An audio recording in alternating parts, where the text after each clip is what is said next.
Ini saya pernah punya kisah nyata Pak, tapi ini sudah sering saya sampaikan di berbagai macam kesempatan. Ada salah satu jamaah saya, beliau ini punya restoran. Ketika saya ngisi kajian di restoran beliau, maka beliau ngobrol-ngobrol dengan saya. Lalu nanya ketika sudah selesai kajian, ngobrol dengan saya, nanya, Ustadz tahu nggak kenapa saya punya usaha restoran?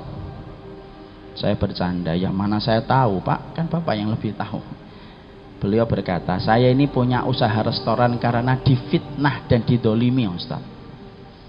Saya saat itu makan, meletakkan sendok. Wah, kelihatannya bagus kisah nyata ini. Saya dengerin, gimana asalnya Pak?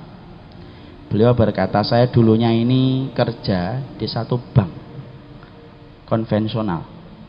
Bertahun-tahun saya kerja di bank konvensional itu, sampai akhirnya tiba-tiba ada tim saya, teman saya dalam satu tim memfitnah saya.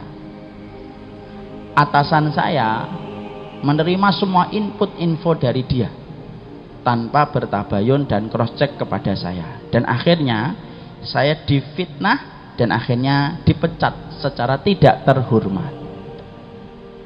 Saya itu stres, frustasi. Dulu tidak pernah saya bayangkan hidup saya tidak lagi di kantor, karena saya membayangkan saya nanti akan menua dan saya akan pensiun dari kantor itu. Saya frustasi, linglung, tabungan mulai menipis, istri mulai berkata-kata, kapan kamu kerja lagi, kapan kamu kerja lagi. Akhirnya saya itu betul-betul pasrah Ustaz. Lah saya ini tipe laki-laki kalau saya lagi frustasi, saya tuh sukanya masak, Masya Allah. Karena saya dulu pernah kuliah di Tata Boga. Saya mikir, Masya Allah ya, frustasi aja masak. Padahal banyak perempuan sekarang frustasi enggak masak-masak. Beliau akhirnya masak. Akhirnya ketika kesukaannya masak, ternyata masakan beliau itu seleranya banyak disenangi orang. Akhirnya beliau ketika ada acara besar keluarganya, kemudian beliau mengajukan diri proposal, saya ajalah yang kemudian masak, nanti uangnya untuk rezeki keluarga saya. Diterima, banyak yang cocok. Akhirnya banyak mengusulkan punya warung, buka warung rame. Kemudian buka warung lebih besar rame, beli ruko rame, terus rame. Dan akhirnya sekarang bisa membuka beberapa cabang di sekitar Jakarta dan cukup terkenal bagi masyarakat pencinta kuliner, pasti kenal dengan restoran ini. Apa nama restorannya Ustadz? Maaf saya tidak akan cerita. Biarlah itu menjadi rahasia untuk saya. Maka kemudian akhirnya beliau berhasil. Lalu berkata sama saya di ujung kisahnya, Ustadz tahu nggak?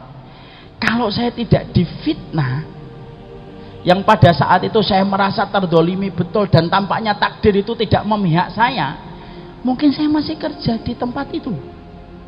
Dan mungkin pekerjaan saya tidak akan bersih.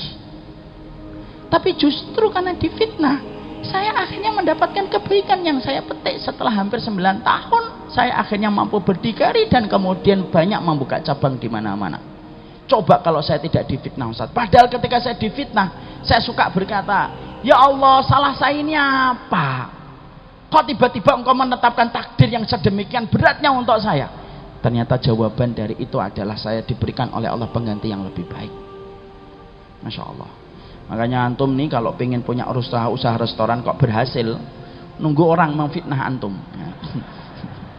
Kalau antum sabar pasti insya Allah antum akan. Ini namanya takdir, itu pasti membawa kebaikan. Makanya kalau kita dapati tsunami, banjir, corona, pastikan bahwasanya di sini ada hikmah.